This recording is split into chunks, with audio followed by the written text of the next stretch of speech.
गणेश जी की स्कंद षष्ठी है। स्कंद छठ होती है, षष्ठी होती है।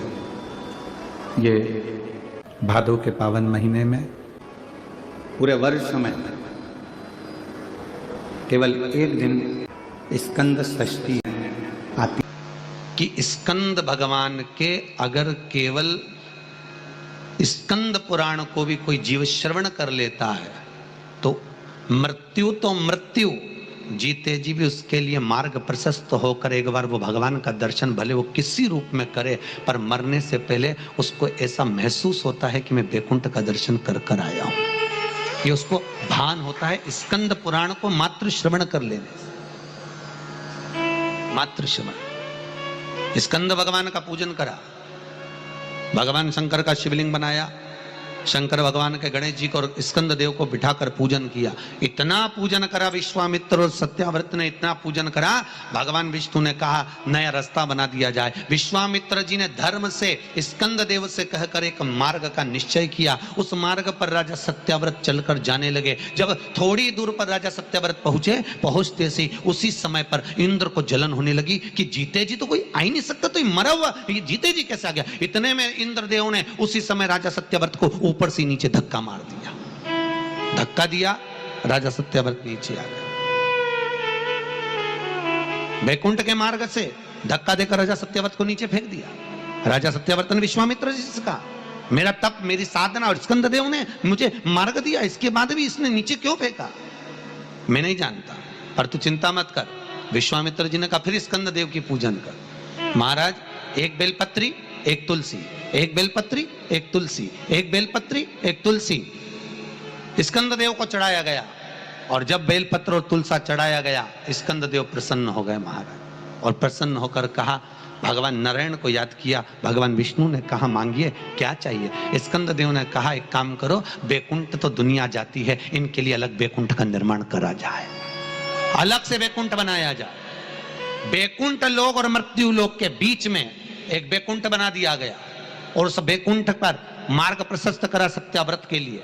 जब राजा सत्याव्रत के लिए मार्ग प्रशस्त करा, तब भगवान विश्वामित्र को लगा कि वैकुंठ तो हवा में टंग रहा, कहीं वापिस सत्याव्रत ऊपर चढ़ा और नीचे गिर गया तो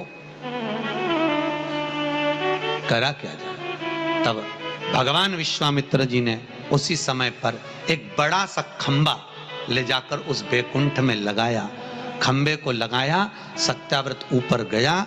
जाने के बाद जैसे सत्याव्रत ने प्रणाम करा, प्रणाम करते ही वैकुंठ का दर्शन करते ही एक अश्रु उस खंबे पर गिरा। उस खंबे पर गिरते ही वो अश्रु के खंबा स्पर्श होने से नारियल का वृक्ष प्रकट हो गया।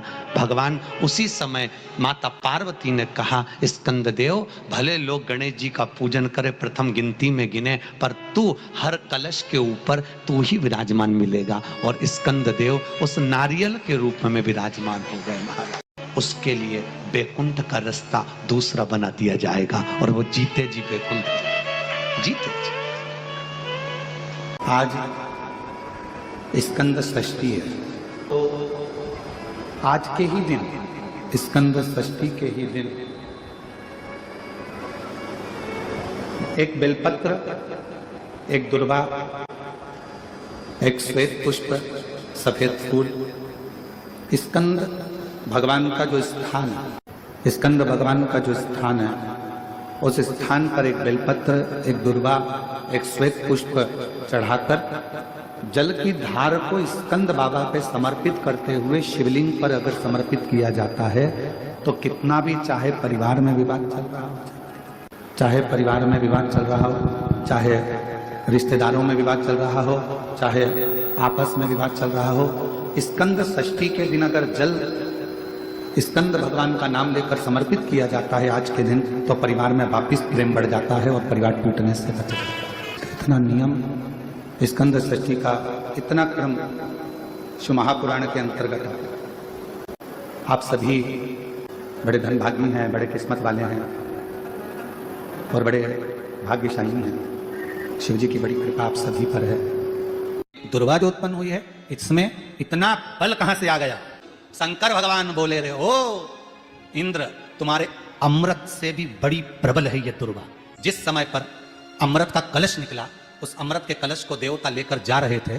ले जाते राक्षसों से छुड़ाकर सबसे पहले इन्होंने समुद्र के किनारे पर उसको छुपाया। उस जगह पर भगवान विष्णु की जंघा के रोम पड़े थे जिससे दुर्गा उत्पन्न हुई थी। उस दुर्गा पर इस कलश को रखा, रखते ही एक देवता ने उसके उठाकर देखना चाहा तो उसमें से थोड़ा सा भाग अमृत का नीचे गिर गया जो दुर्गा पर पड़ गया। और आगे गए, फिर इसको छुपाया, वहां भी दुर्गा थी। फिर और आगे गए, वहां भी दुर्गा थी। सुनिंद्र, तेर को जो अमृत मिला तूने एक बार में पिया। ब्रह्मा को जो अमृत मिला वो ब्रह्मदेव ने एक बार में पिया। वरुण को जो अमृत मिला वो एक बार में पिया। पर इस दुर्वा को जो अमृत मिला वो 5 बार मिला। इसलिए पंच दुर्वा लेकर तू गणेश के पास जा और उसको दे, क्योंकि ये 5 अमृत के कुंड से भी प्रबल है। ये 5 अमृत के कुंड से भी प्रबल है। लेकर जा तू ये दुर्वा। और इंद्र ने दुर्वा दी, गणेश जी को खिलाई। जैसे खिलाई, गणेश जी के भीतर की जो अग्नि थी वो समाप्त हो गई। तकलीफ किसकी जिंदगी में नहीं आती? भगवान राम के जीवन में भी दुख आया, भगवान कृष्ण के जीवन में भी दुख आया। तकलीफ किसको नहीं आती? सबको। इसलिए किसी के दुख को देखकर कभी खुश मत हो। जरा सा किसी के ऊपर तकलीफ आई और सब लोग मिलकर चर्चा करने लगे, अच्छा हुआ, बहुत बढ़िया हुआ, ऐसा तो होना ही था, इसने तो ऐसा करा, अच्छा हुआ। ना, किसी को बीमारी आई कभी मत कहो कि दूसरे को बीमारी आती है ना तो दुनिया के लोग सोचते हैं कर्म का दंड भोग रहा है। और खुद को बीमारी आई, फिर खुद को तकलीफ आई, फिर खुद को कष्ट आया, फिर। इसलिए कभी किसी की जिंदगी में अगर तकलीफ है तो भगवान से प्रार्थना करना, बाबा इसके जीवन में दुख आया है, भले मेरा बेबी है, कष्ट है, मेरे से लड़ता है, पर बाबा दुख समाप्त करना। जब हम सर्वे भवन्तु सुखिनः की कामना करेंगे ना तो सबसे पहले भगवान सुख हमको देगा। सबसे पहले सुख हमें मिलेगा। इत्र की शीशी खोलिए, दूसरे पर इत्र लगाइए। सबसे पहले इत्र की खुशबू किसको आएगी? जम के बोलो, अपने। हमारा हाथ सुगंधित होगा क्योंकि हमने इत्र की शीशी खोली है। पहले सुगंध हमको आएगी, सामने वाले को बाद में, क्योंकि इत्र की शीशी हमने खोली है। हम जब दूसरे के लिए अच्छा बोलना प्रारंभ करेंगे तो सबसे पहले परमात्मा हमारा अच्छा करना प्रारंभ कर देगा।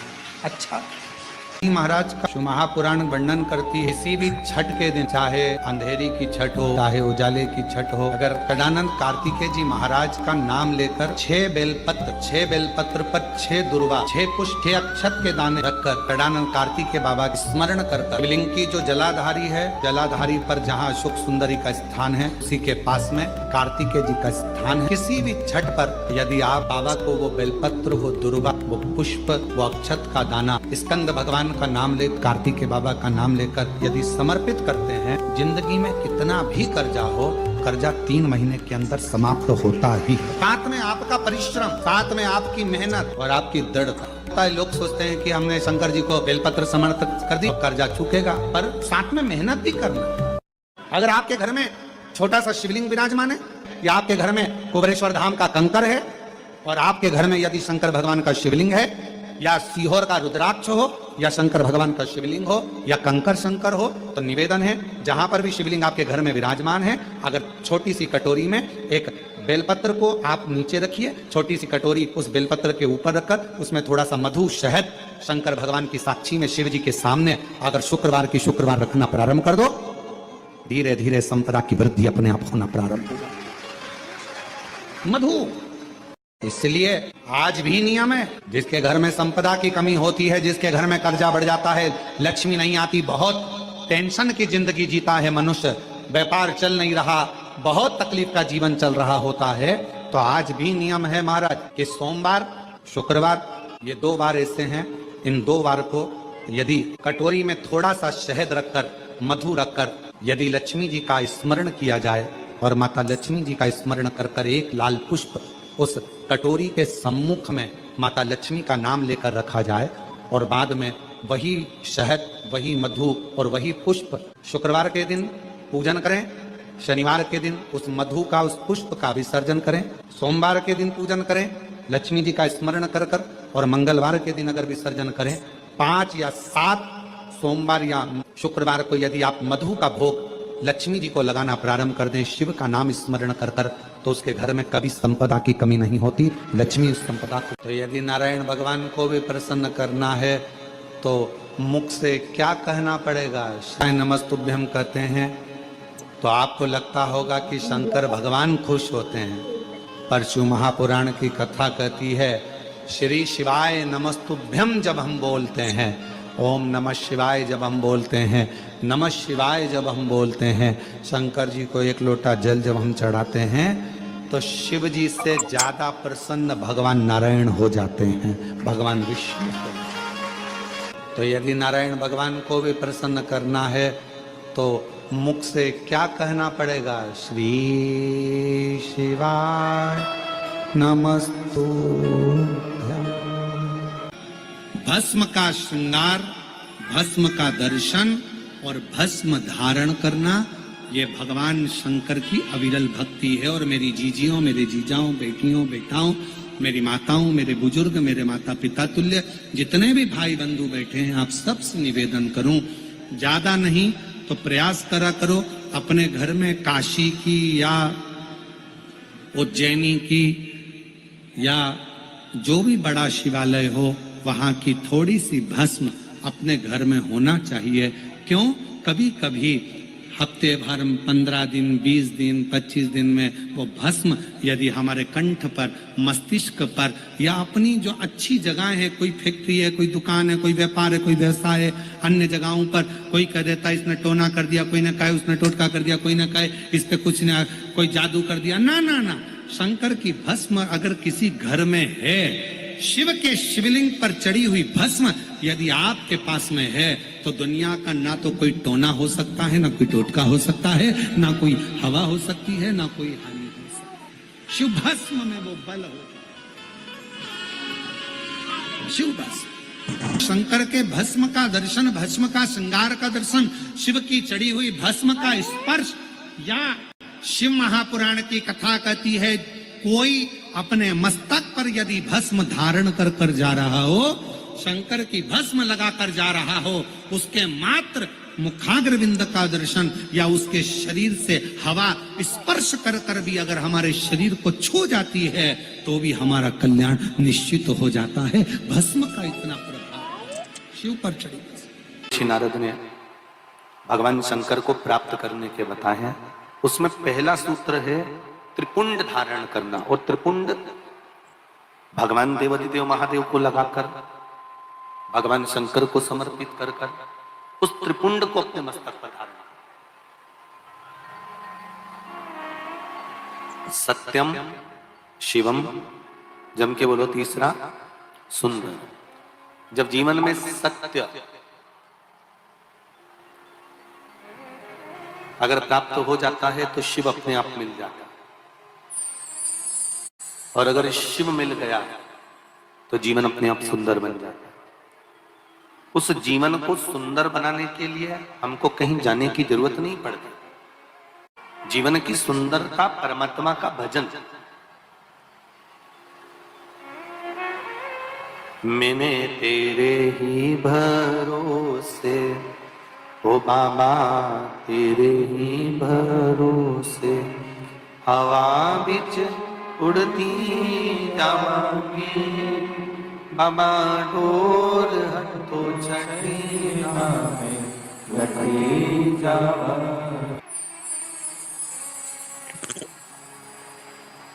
शिव मंदिर में लगाया गया, चाहे भस्म हो, चाहे चंदन हो, हल्दी हो, अबीर हो, गुलाल हो, भगवान शंकर को समर्पित करी गई कोई भी वस्तु हो, उस वस्तु का, उस सामग्री का त्रिपुंड। बास्केट मध्ये ना कार्ड और हम तो पहले भी कथा में कहे, आज फिर आपसे कहते हैं कि आप रोज प्रतिदिन भगवान को लगाई गई सामग्री का अगर त्रिपुंड नहीं लगा सकते तो हफ्ते में कम से कम एक दिन ऐसा बना लो कि आज मैं शंकर मंदिर जाऊंगा और शिव जी के मंदिर पर अगर जो मिला उसका मैं मस्तक पर त्रिपुंड लगाऊंगा, भले फिर वो जल क्यों ना मिला हो, भले वो कोई सामग्री क्यों ना मिला। सूत्र बताया गया है भगवान शिव का पंचाक्षर मंत्र।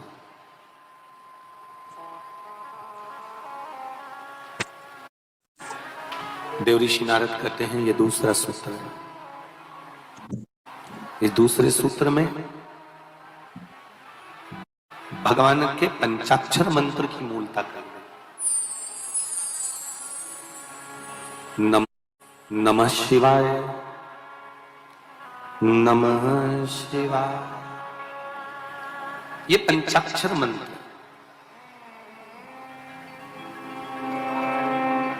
जब इसमें ओम को जोड़ दिया जाता है तो ये षडाक्षर मंत्र बन जाता है, अक्षर मंत्र बन जाता है। स्त्रियां, नारियां, माताएं जब भी मंत्र का जाप करती है ना, जब भी षडाक्षर मंत्र का जाप करती है तो वो पंचाक्षर से चालू करती है।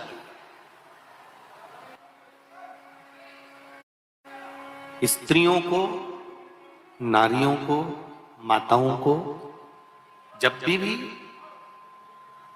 शिव नाम के मंत्र का जाप करना है तो पहले उनको पंचाक्षर से चालू करना पड़ेगा। दूल्हा दरवाजे पर जब आता है, मटकी में जो दिया लगाया जाता है, सालीहों लेके खड़ी होती है कन्याओं, वो मटकी में एक बत्ती का दिया लगता है कि 4 बत्ती का लगता है? जम के बोले 4 बत्ती का लगता है ना, 4 बत्ती का दिया, क्योंकि हमारे यहाँ शुभ कार्य हो रहा है, 4 बत्ती का दीप लगाया।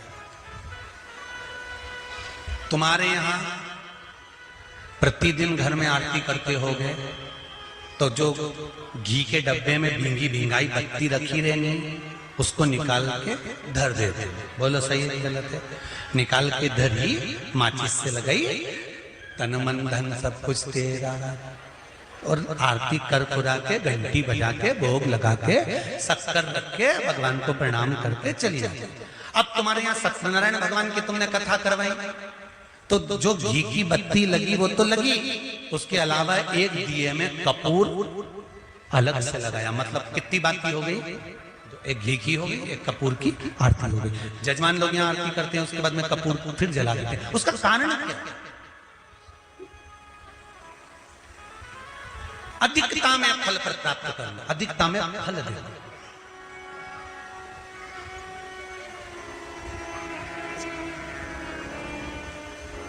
साल, 2 साल, 4 साल, 6 साल में आप भी प्रयास करा करो, पतली पतली बत्ती बनाकर 108 दिन तक घी में जब उसको पूरी बांध लो, घी में भिगो कर रख लो।